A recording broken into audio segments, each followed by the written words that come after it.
kelemahannya, manusia dengan segala tantangan dan godaannya. Sahabat saja itu masih membutuhkan bimbingan, yaitu Nabi SAW sebagai murabinya, sebagai gurunya, sebagai mentornya. Bahkan Nabi kita Muhammad SAW, manusia yang sangat sempurna, itu juga membutuhkan pembimbing atau mentor kalau bahasa kita, ya.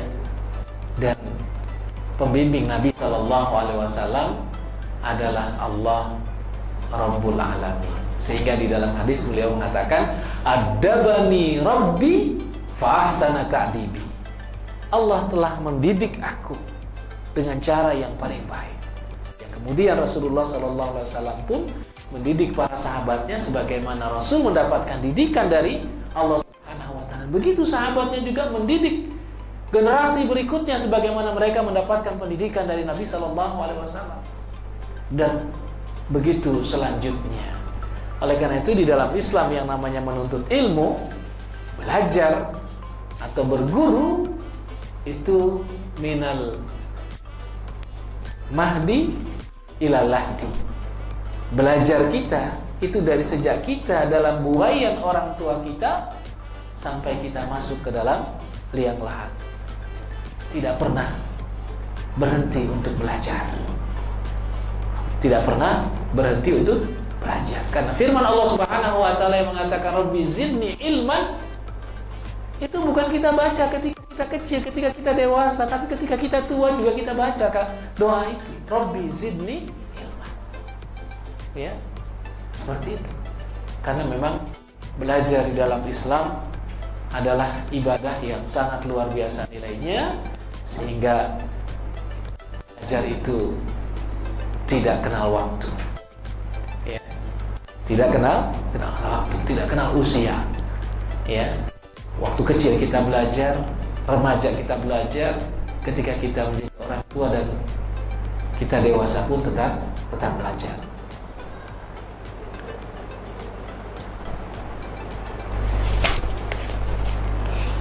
Hadirin rahimakumullah, sebelum kita melihat lebih jauh bagaimana kita menjadi seorang muslim dalam akidah kita, dalam keyakinan kita perlu memahami hakikat diri kita sebagai manusia. Manusia adalah makhluk mulia atau makhluk yang mulia yang diciptakan oleh Allah Subhanahu wa Ta'ala. Di dalam surat At-Tin misalnya Allah mengatakan laqad khalaqnal insana fi ahsani taqwim. Sungguh kami telah menciptakan manusia dalam rupa yang sangat indah. Atau dalam surat Al-Isra Allah mengatakan walaqad karramna bani Adam. Sungguh telah kami muliakan anak manusia itu, ya. Karena memang sejak awal Allah menciptakan manusia itu, Allah ingin menjadikan manusia ini sebagai khalifah di muka bumi ini. Di dalam surat Al-Baqarah ayat 30 Allah Subhanahu wa Ta'ala mengatakan wa iz qala rabbuka lil malaikati inni ja'ilun fil ardi khalifah. Ya, ingatlah ketika Allah Subhanahu wa Ta'ala berbicara kepada malaikat atau berfirman kepada malaikat, inni ja'ilun fil ardi khalifah. Kami ingin menjadikan khalifah di muka bumi ini, yaitu manusia, makhluk yang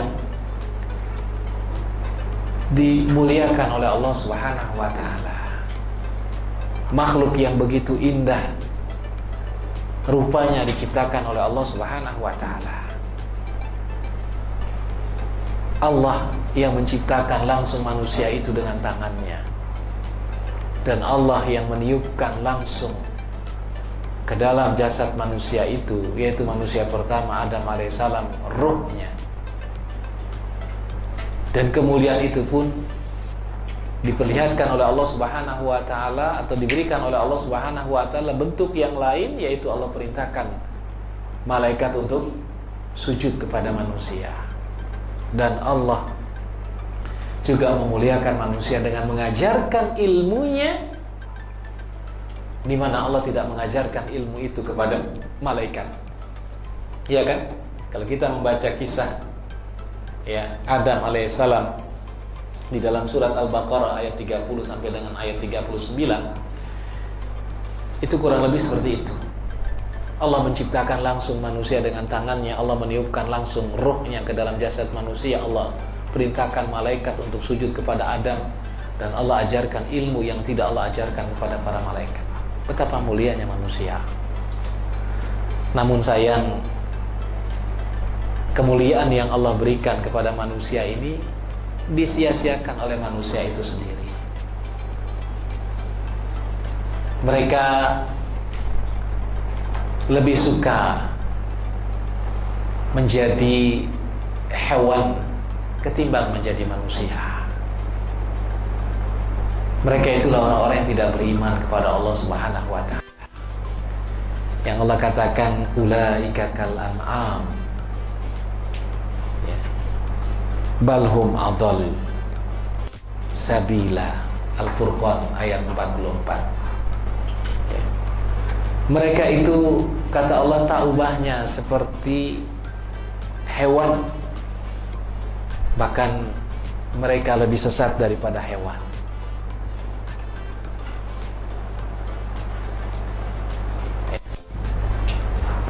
Jadi Allah mengatakan manusia yang telah diberikan kemuliaan oleh Allah Subhanahu wa ta'ala lebih memilih dan memposisikan dirinya sebagai hewan. Ya, inhum illa kal an'am balhum adallu sabila. Mereka itu tidak lain seperti binatang saja, bahkan lebih sesat daripada binatang. Kenapa? Kalau binatang itu wajar mereka tidak beriman kepada Allah, tidak beribadah kepada Allah, sekalipun binatang pun beribadah kepada Allah Subhanahu wa ta'ala dengan bertasbih. Ya kan? Yusabbihu lillahi ma fis samawati wa ma fil ardh. Bertasbih semua yang ada di langit dan di bumi, memuji dan mengagungkan Allah Subhanahu wa ta'ala. Bahkan ada hewan yang betul-betul beribadah kepada Allah Subhanahu wa ta'ala. Ya kan? Dia ruku, ya kan? Dia memperlihatkan ketundukannya dan kepatuhan kepada Allah Subhanahu wa ta'ala. Tapi manusia, betapa banyak manusia yang tidak beriman kepada Allah dan tidak mau beribadah kepada Allah Subhanahu wa ta'ala. Allah katakan mereka itu bagaikan binatang, bahkan mereka lebih sesat daripada binatang. Ya. Sehingga Allah Subhanahu wa ta'ala di dalam Al-Quran kadang mengumpamakan mereka itu seperti hewan anjing. Seperti firman Allah Subhanahu wa ta'ala di dalam surat Al-A'raf ayat 176. Ya. Allah Subhanahu wa ta'ala mengumpamakan orang-orang yang tidak beriman, tidak beribadah, tidak memiliki akidah yang benar itu bagaikan hewan anjing. Famathaluhu kamathalil kalbi in tahmil alaihi yalhas aw tatruku yalhas. Zalika masalul qaumil ladzina kazzabu biayatina faqsusil qasasa la'allahum yatafakkarun. Allah mengatakan perumpamaan mereka itu bagaikan hewan anjing. Manusia seperti hewan anjing. Betapa rendahnya manusia yang semacam ini. Dan yang merendahkan manusia itu sendiri. Tidak mau beriman, tidak mau taat, tidak mau beribadah kepada Allah Subhanahu wa ta'ala. In tahmil alaihi yalhas aw tatruku yalhas. Kalau kamu membawakan sesuatu kepada mereka, kepada anjing itu, dia akan menjulurkan lidahnya, atau kalau kamu tidak memberikan sesuatu, dia juga akan menjulurkan lidahnya. Tidak ngaruh. Atau di dalam surat Al-Baqarah ya ayat ke-6 Allah mengatakan sawaun alaihim a'andartahum am lam tundirhum la yu'minun. Sama saja buat mereka, kamu berikan peringatan atau tidak kamu beri peringatan, mereka tidak akan berubah. Mereka tidak akan percaya. Begitulah. Ya. Seekor anjing itu diberikan makanan, dia menjulur lidahnya, dia tidak diberikan makanan juga menjulur lidahnya. Artinya apa? Tidak berpengaruh ya kebaikan orang kepada anjing tersebut. Sama seperti orang kafir tadi, diberikan peringatan atau tidak diberikan peringatan, mereka tidak percaya. Ya. Atau Allah Subhanahu wa taala juga membuat perumpamaan mereka itu bagaikan keledai. Ya. Dalam surat Al-Jumu'ah misalnya Allah mengatakan masalul ladzina humilut taurata tsumma lam yahmiluha kamasalil himar yahmilu asfara bi'sa masalul qaumil ladzina kazzabu biayatillah wallahu la yahdil qaumal zalimin.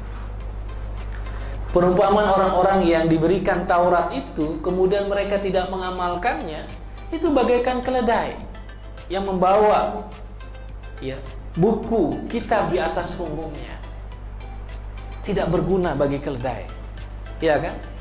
Yang berguna bagi keledai adalah makanan rumput ya. Kalau hidup ini hanya untuk sekedar makan, itulah binatang, itulah hewan. Yatamatta'una wa yakuluna kama takulul an'am. Orang-orang kafir itu Allah katakan mereka hanya mencari kesenangan dunia. Hidup hanya untuk makan. Dan ironisnya mereka nanti akan ditempatkan ke dalam neraka. Kalau manusia menganggap hidup ini hanya untuk mencari kesenangan dunia dan hanya untuk makan.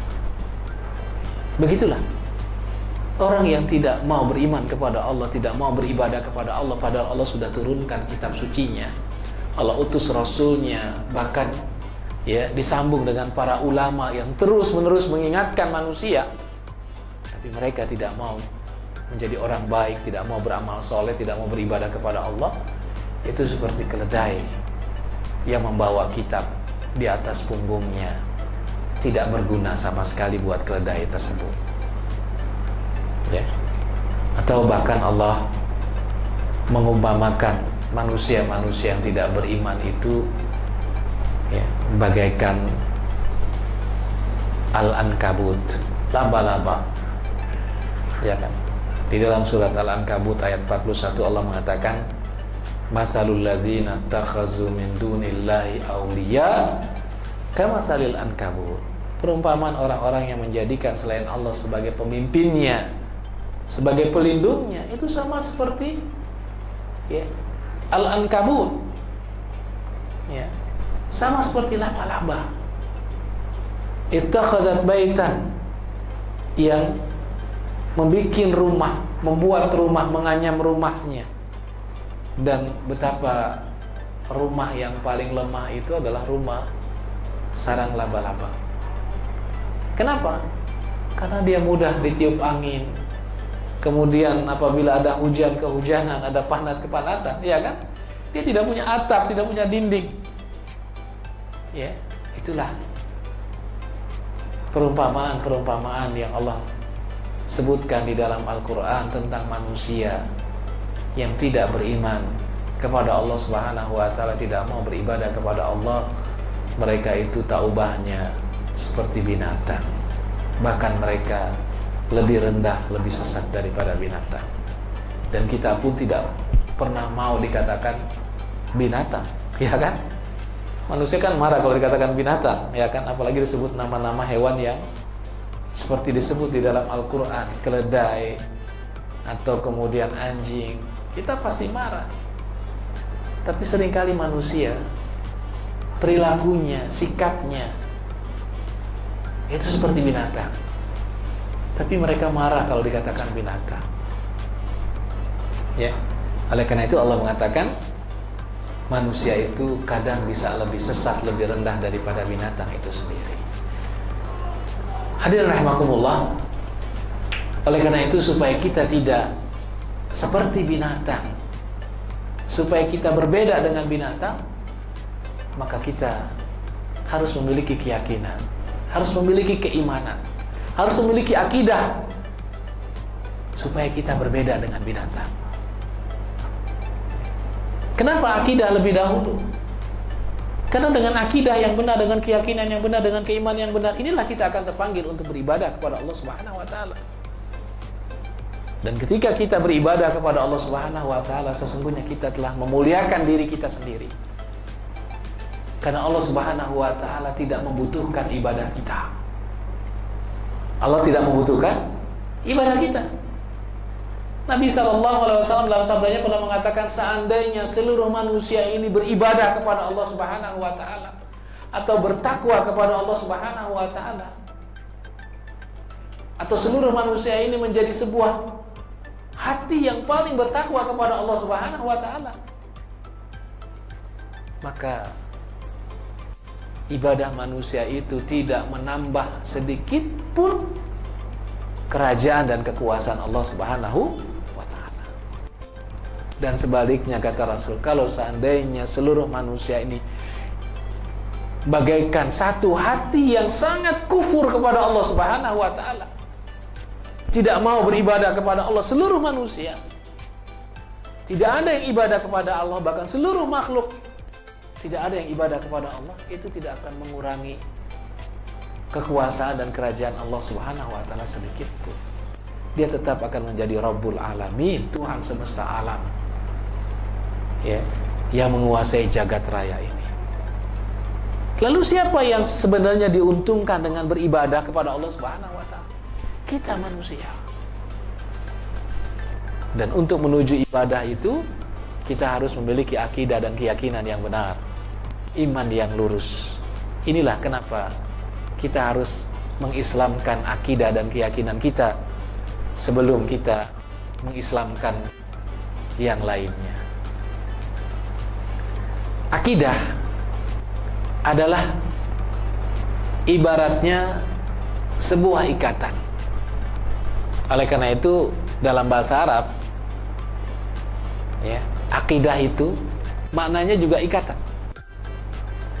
Ya, ada akdun nikah, ya, sering diterjemahkan akidah. Akdun nikah itu adalah ikatan pernikahan, ya kan? Akdun nikah itu ikatan pernikahan. Atau di dalam surat Al-Falaq, ya, Qul a'udzu birabbil falaq min syarri ma khalaq wa min syarri ghasiqin idza waqab wa min syarri hasidin idza hasad, ya, wa min syarri nafasati fil uqad. Nah, kata uqad itu akar katanya adalah akidah, ikatan-ikatan. Ya, ayat itu kan, atau surat itu menceritakan tentang Nabi SAW yang tersihir oleh orang Yahudi, yaitu mereka membuat ikatan-ikatan, ya, pada sebuah boneka, yang ikatan itu adalah dari rambut Nabi SAW. Ya, makanya kemudian Nabi tersihir. Kalau kita membaca sababun nuzul ayat tersebut, lalu turunlah Muawwizata ini, dua surat, yaitu Qul a'udzu birabbil falaq dan Qul a'udzu birabbin nas, untuk membuka ikatan-ikatan sihir, ya, yang dilakukan oleh orang Yahudi kepada Nabi SAW. Itu ada 11 ayat surat Al-Falaq dan surat An-Nas, karena memang Nabi SAW, ya, mengalami disihir dengan 11 ikatan. Dan setiap Nabi membaca Qul a'udzu birabbil falaq, satu ikatan terlepas. Min syarri ma khalaq, ikatan yang kedua, dan seterusnya, sampai 11 ikatan itu terlepas, sehingga Nabi kemudian terbebas dari sihir. Jadi akidah itu, ya, secara bahasa adalah ikatan, karena memang dia sebagai ikatan untuk mengikat manusia, ya kan, agar komitmen dengan ajaran-ajaran Islam. Ya. Nah, akidah itu tempatnya di dalam hati, karena memang manusia itu bukan diikat lehernya, ya, bukan diikat kakinya supaya dia tidak liar atau tidak kemana-mana, ya kan? Kalau hewan kan supaya tidak kemana-mana biasanya lehernya diikat atau kakinya diikat, ya kan? Kalau kucing misalnya atau anjing itu lehernya diikat, ya kan? Atau kambing lehernya diikat. Tapi kalau ayam, ya, kakinya yang diikat, ya, seperti itu. Nah, kalau manusia yang diikat itu hatinya, Kalau lehernya diikat dia bisa lepas, ya kan? Ya, kakinya diikat dia bisa lepas, ya. Itulah orang-orang yang melarikan diri dari penjara, ya sekalipun penjara itu begitu ketat gitu kan, tapi mereka berhasil meloloskan diri karena memang manusia, ya, itu tidak mau dikekang, ya. Tapi kalau hatinya yang sudah terikat, maka manusia tidak akan bisa melepaskan, ya, atau tidak mudah melepaskan ikatan hati tersebut. Itulah ketika Rasulullah SAW berdakwah kepada para sahabatnya dengan menanamkan nilai-nilai akidah yang begitu kuat, mereka tidak pernah mau melepaskan ikatan itu sekalipun mereka menghadapi siksaan yang begitu besar. Salah satu contohnya adalah Bilal bin Rabah, ya kan? Bilal itu hatinya sudah terikat dengan ikatan akidah yang begitu kuat, sehingga ketika dia dipaksa untuk meninggalkan keyakinannya dengan cara disiksa, Bilal tidak pernah mau melepaskan ikatan tersebut karena begitu kuat ikatan yang mengikat hatinya. Itulah ikatan iman, ya. Padahal siksaannya itu sangat luar biasa, ya kan? Ya. Begitu juga cerita Masyitah, hatinya sudah terikat dengan ikatan akidah. Ketika dia dipaksa atau diancam untuk dipaksa untuk meninggalkan keyakinannya, kalau tidak dia akan digoreng di minyak yang panas. Ya, dia pun tidak gentar untuk menghadapi ancaman itu. Itulah akidah, kalau sudah mengikat seseorang, maka dia menjadi sebuah ikatan yang kuat. Begitu juga kekufuran. Kalau sudah mengikat hati seseorang, itu susah lepasnya. Tadi Allah katakan a'anzartahum am lam tunzirhum la yu'minun, karena ikatan kekafiran itu begitu kuat. Ya. Jadi manusia kalau hatinya sudah terikat dengan sesuatu, itu biasanya sangat kuat ikatan tersebut, tidak mudah dilepas. Ya, sekalipun iman dan, ya, Islam itu adalah hidayah dari Allah Subhanahu wa Ta'ala, Allah yang memberikan. Ya, tapi kita manusia diberikan pilihan oleh Allah Subhanahu wa Ta'ala. Ini kamu mau iman atau mau kafir. Ya, tapi yang memberikan adalah Allah Subhanahu wa Ta'ala. Allah hanya menawarkan, gitu kan? Apa? Allah menawarkan dulu. Faman syaa'a falyu'min wa man syaa'a falyakfur. Yang mau beriman silakan, yang mau kafir silakan, pilih. Mana yang kita akan pilih? Nah, ketika kita memilih iman, maka Allah akan memberikan iman itu. Ketika orang memilih kekafiran, maka Allah akan memberikan kekafiran itu. Ya, karena pada hakikatnya petunjuk dan sesat itu, ya, juga dari Allah Subhanahu wa Ta'ala. Ya, seperti itu. Dan akidah adalah bentuk komitmen kita, ya, keterikatan kita, ya, kepada apa yang kita yakini. Kalau kita meyakini akidah, ya, sesuai dengan ajaran Islam, maka kita harus komitmen dengan ajaran Islam itu sendiri. Karena akidah dan keyakinan kalau tidak memperlihatkan dan melahirkan sebuah komitmen, maka iman itu tidak akan ada artinya, ya, di sisi Allah Subhanahu wa Ta'ala. Oleh karena itu ulama ketika, ya, mendefinisikan iman itu adalah perpaduan antara ucapan, keyakinan, dan amal perbuatan. Artinya apa? Iman itu tidak cukup hanya berupa sebuah pengakuan, tapi juga harus ada komitmen untuk melaksanakan konsekuensi iman, yaitu ketaatan dan beribadah kepada Allah Subhanahu wa Ta'ala. Nah, supaya akidah kita ini menjadi sebuah ikatan yang kuat di dalam hati kita, dan kemudian kita memiliki komitmen yang bagus untuk melaksanakan ajaran-ajaran Islam, maka kita memang harus mendasarkan pemahaman kita, akidah kita itu, ya, dengan pemahaman yang benar. Kita harus mendasarkan akidah kita, keyakinan kita, iman kita itu kepada pemahaman yang benar, yaitu pemahaman yang sesuai dengan Al-Quran dan As-Sunnah. Pemahaman yang sesuai dengan Al-Quran dan As-Sunnah. Karena yang namanya akidah atau keyakinan, ya, itu tidak ada wewenang akal, ya, untuk, ya, menetapkan masalah-masalah akidah dan keyakinan. Atau dengan kata lain, referensi yang utama untuk memahami akidah yang benar adalah Al-Quran dan As-Sunnah. Atau metodologi yang benar untuk memahami akidah atau keimanan adalah kembali kepada Al-Quran dan As-Sunnah. Ya. Akal manusia itu ya bukan wilayahnya untuk menetapkan sebuah akidah dan keyakinan. Sekalipun akidah dan keyakinan yang diajarkan di dalam Islam itu ya bersesuaian dengan akal sehat. Ya. Satu contoh misalnya adalah tentang keesaan Allah Subhanahu wa taala. Ya kan? Qul huwallahu ahad. Allah itu esa. Dan logika manusia, akal manusia itu mengatakan memang Tuhan itu harus esa. Ya. Sebab kalau Tuhan itu berbilang, maka akan rusaklah kehidupan ini. Kalau Tuhan itu berbilang, kan rusaklah kehidupan ini. Dan itu Allah juga yang mengatakan. Kalau seandainya ada Tuhan selain Allah di dunia ini, atau di langit ini, maka akan rusaklah dunia dan langit ini. Kenapa? Karena setiap Tuhan akan memperlihatkan kekuasaannya. Katakanlah Tuhan yang satu mengatakan saya ingin menjalankan matahari dari timur ke barat. Yang satu mengatakan tidak, saya akan menjalankan dari barat ke timur. Akhirnya matahari tidak jalan-jalan itu kan? Oh, kalau begitu kita buat dua matahari saja. Kamu dari timur ke barat, saya dari barat ke timur. Apa jadinya kalau di dalam dunia ini ada dua matahari? Adakah kehidupan?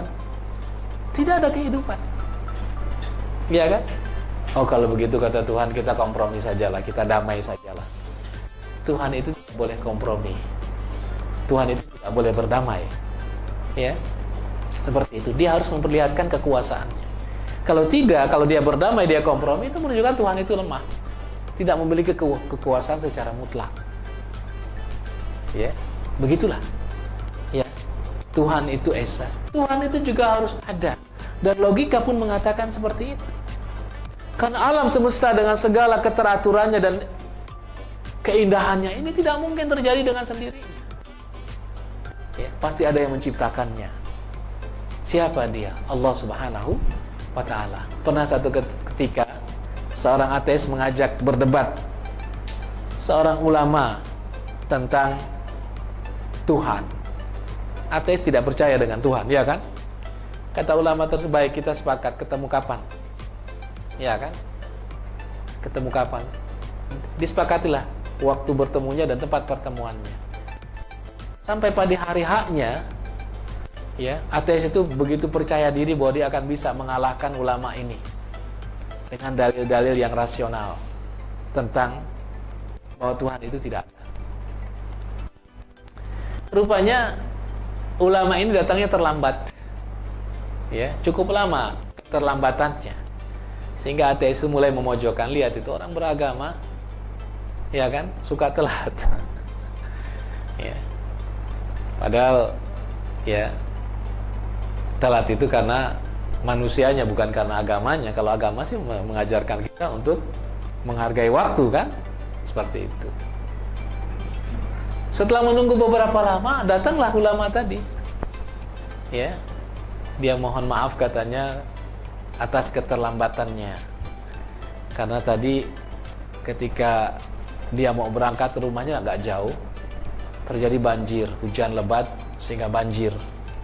Ya, menutupi jalan. Ya. Bahkan jembatan yang akan diseberangi itu runtuh. Ya, menuju lokasi. Ya. Tapi kemudian katanya tiba-tiba saya melihat ada pohon yang tumbang. Ya, pohon besar tumbang. Lalu dia membelah dirinya menjadi papan-papan yang lurus. Lalu kemudian dia membentuk sebuah perahu katanya. Ya. Dan baru kemudian aku naik perahu itu menyeberangi sungai tersebut, baru bisa sampai di sini. Ya, kata ateis, lihat ini, mulai menggigok lagi, mengarang lagi. Mana ada perahu bisa jadi dengan sendirinya katanya, ya kan? Mana ada perahu yang bisa ya terbentuk dengan sendirinya, kata ateis tersebut. Nggak ada, itu nggak masuk akal. Itulah orang beragama, ya, berpikirnya tidak rasional katanya. Lalu dengan mudah ulama tadi, kalau perahu yang begitu sederhana saja perlu penciptanya, perlu pembuatnya, apakah alam semesta yang banyak seperti ini, yang begitu indah, yang begitu rumit, tidak ada penciptanya? ya, langsung riskat mat gitu kan, dia tidak bisa menjawab gitu kan. Kalau Anda sudah percaya perahu yang sederhana saja gitu kan, harus ada penciptanya, bagaimana langit, alam semesta, dunia dan manusia ya terjadi dengan sendirinya. Kamu tidak percaya perahu yang sederhana terjadi dengan sendirinya gitu kan, terbentuk dengan sendirinya, apalagi manusia dengan segala keindahannya, kelebihannya dan kerumitannya ya.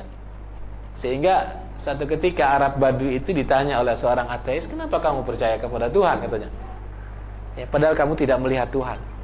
Dia menjawab dengan sederhana dengan kalimatnya, alaysat al-ba'ratu tadullu alal ba'ir, bukankah kotoran onta itu menunjukkan ada onta ya kan. Kita kalau menemukan kotoran di rumah kita, misalnya kotoran cicak atau kotoran tikus misalnya, atau kotoran kucing gitu kan, nggak perlu ditanya ini siapa yang ya buang hajat di sini, itu pasti kucing gitu kan ya, sekalipun kita tidak menemukan kucing tersebut ya kan.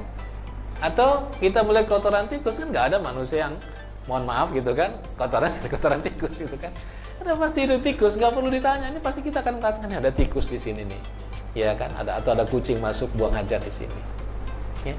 Nah begitulah kata Arab Badui, bintang-bintang di langit itu semua menunjukkan adanya pencipta, yaitu Allah Subhanahu wa Ta'ala ya. Sehingga memang ya, nanti kita akan lihat misalnya dalam kajian akidah itu ya, dalil tentang eksistensi Allah Subhanahu wa Ta'ala itu adalah sesuatu yang sangat aksiomatik sekali, sesuatu yang tidak membutuhkan dalil ya, seperti itu. Jadi sekali lagi bahwa agar kita ya memiliki komitmen yang kuat terhadap nilai-nilai yang kita yakini, maka keyakinan kita harus berdasarkan pemahaman yang benar, yaitu merujuk kepada Al-Quran dan As-Sunnah ya. Bapak dan Ibu yang dimuliakan oleh Allah Subhanahu wa Ta'ala, komitmen kita sebagai manusia, sebagai hamba Allah Subhanahu wa Ta'ala, itu dilambangkan, disimbolkan dengan kalimat syahadat, asyhadu an la ilaha illallah wa asyhadu anna Muhammadar Rasulullah.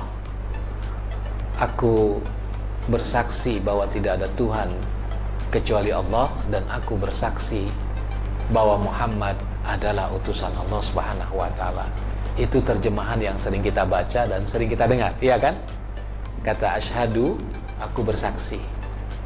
Tapi sesungguhnya kata asyhadu itu maknanya bukan sekedar bersaksi ya. Sedikitnya makna asyhadu itu memiliki 3 makna: berikrar, berjanji, dan bersumpah ya. Jadi makna syahadat itu ya sebenarnya bukan sekedar bersaksi, tapi dia memiliki makna berikrar, berjanji, dan bersumpah ya. Seperti misalnya kalimat atau firman Allah Subhanahu wa Ta'ala dalam surat Al-Imran, syahidallahu annahu la ilaha illa ana wa ulul ilmi qa'iman bil qisti la ilaha illa huwal azizul hakim ya. Surat Al-Imran ayat 19 ya.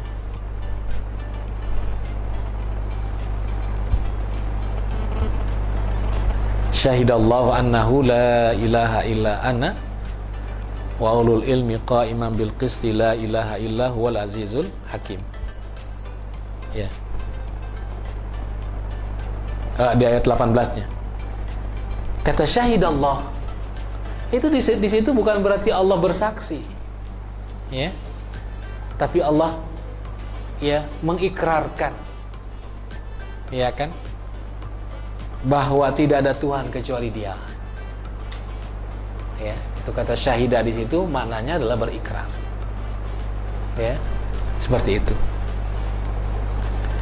Begitu juga syahadat itu maknanya adalah berjanji, sehingga orang yang mengatakan asyhadu alla ilaha illallah seakan-akan dia berjanji bahwa dia tidak akan pernah menyembah Tuhan selain Allah Subhanahu wa Ta'ala, dan dia berjanji tidak akan pernah merubah keyakinannya bahwa Muhammad adalah utusan Allah Subhanahu wa Ta'ala. Dan yang ketiga, mana syahadat itu juga artinya adalah bersumpah. Ya. Seperti di dalam surat Al-Munafiqun ketika Allah Subhanahu wa taala berbicara tentang orang-orang munafik, ya.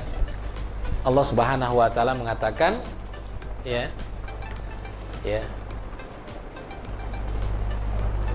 Surat Al-Munafiqun surat ke-61 ya. Surat ke-63. Itu di sana di awal ayat tersebut Allah Subhanahu wa taala mengatakan iza ja'akal munafiquna qalu nashhadu innaka la rasulullah. Apabila orang-orang munafik datang kepadamu dan mereka mengatakan kami bersaksi bahwa engkau adalah utusan Allah. Nah, di ayat yang keduanya ucapan mereka yang mengatakan kami bersaksi bahwa engkau adalah utusan Allah, Allah menganggap itu adalah sumpah mereka. Ya, tapi sumpah mereka hanya untuk menutupi kekufuran yang ada di dalam diri mereka.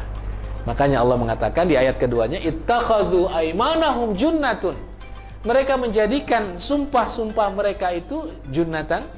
Mereka jadikan sumpah-sumpah mereka yaitu pengakuan mereka, syahadat mereka, ya, sebagai tameng, sebagai benteng untuk melindungi kekufuran atau menyembunyikan kekufuran mereka. Artinya apa? Allah menganggap syahadat itu adalah sumpah.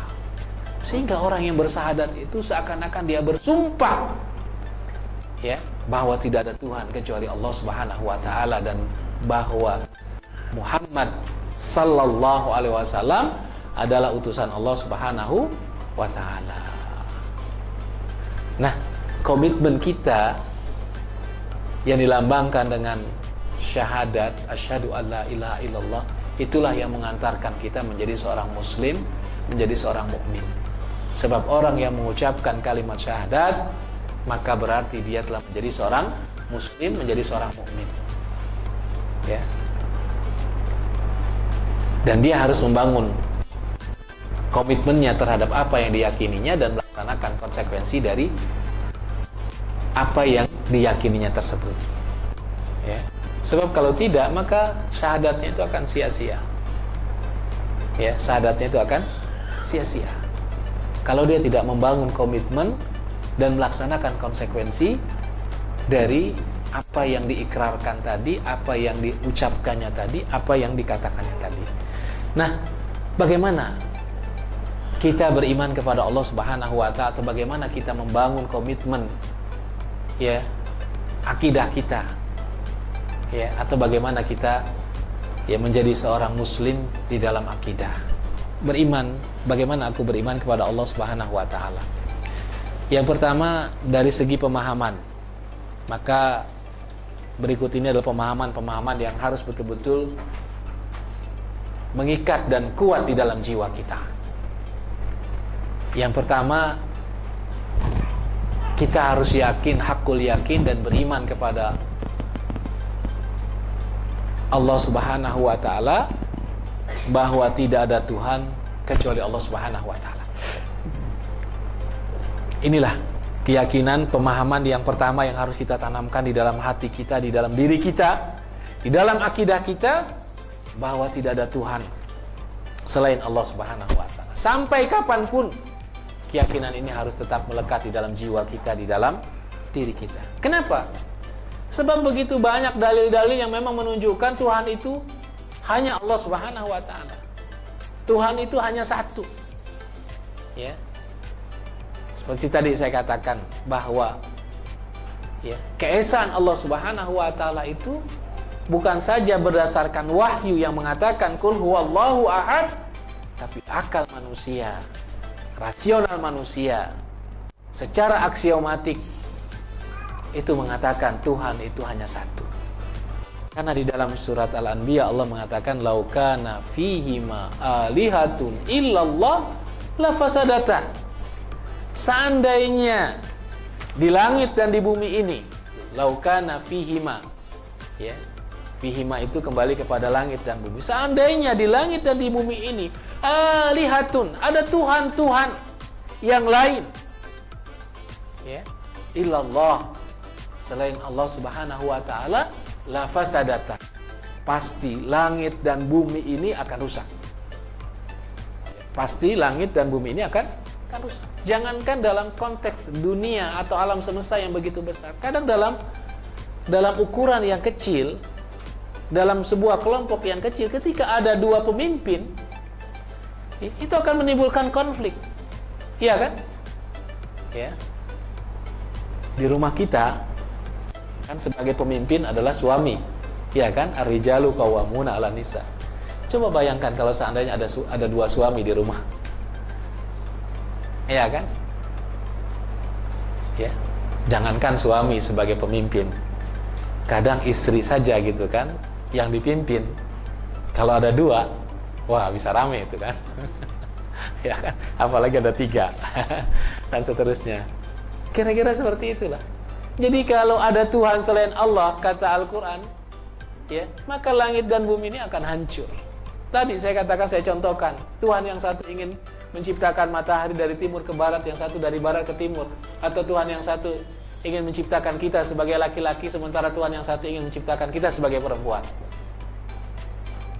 Karena hancur. Ya kan? Seperti itu. Ya. Ini keyakinan yang pertama. Kita harus yakin, hakul yakin, bahwa tidak ada Tuhan kecuali Allah Subhanahu wa Ta'ala. Yang kedua, ya, supaya iman kita kuat, supaya iman kita ini sesuai dengan ajaran Islam, kita harus beriman bahwa Allah Subhanahu wa Ta'ala adalah pemilik mutlak langit dan bumi ini. Ya, yang memiliki langit dan bumi ini adalah Allah Subhanahu wa Ta'ala, termasuk diri kita. Ya, termasuk siapapun yang ada di dalam kehidupan ini adalah milik Allah Subhanahu wa Ta'ala. Walillahi ma fis samawati wa ma fil ardh. Milik Allah sajalah semua yang ada di langit dan ada yang ada di bumi ini. Termasuk diri kita adalah milik Allah Subhanahu wa Ta'ala. Sehingga kalau Allah ingin mengambil apa yang menjadi miliknya, kita tidak punya hak untuk menahan-nahannya. Ya kan? Makanya ketika kita mendapatkan musibah, kematian misalnya, kita akan mengatakan inna lillahi wa inna ilaihi raji'un. Ya, inna lillahi wa inna ilaihi raji'un. Kita ini milik Allah dan kita semua akan kembali kepada Allah Subhanahu wa Ta'ala. Itu jangan salah baca ya. Ada sebagian orang salah baca inna lillahi wa inna lillahi raji'un. Dua-duanya dibaca lillahi, padahal yang pertama lillahi, yang kedua ilaihi gitu ya. Ya, itu nanti bedanya antara yang ngaji dengan yang tidak ngaji gitu ya. Antara yang belajar dengan yang tidak belajar. Jadi milik Allah Subhanahu wa Ta'ala. Bahkan kita ini tidak memiliki apa-apa, ya kan? Istri kita, suami kita itu milik Allah, anak kita milik Allah, harta kita milik Allah, kita pun milik Allah. Kita ini nggak punya apa-apa. Ya, makanya jangan sombong gitu kan. Kalau tidak memiliki apa-apa, Allah itu paling benci kepada orang yang tidak memiliki apa-apa kemudian sombong, alias miskin sombong. Ya kan? Seperti itu paling dibenci oleh Allah Subhanahu wa Ta'ala.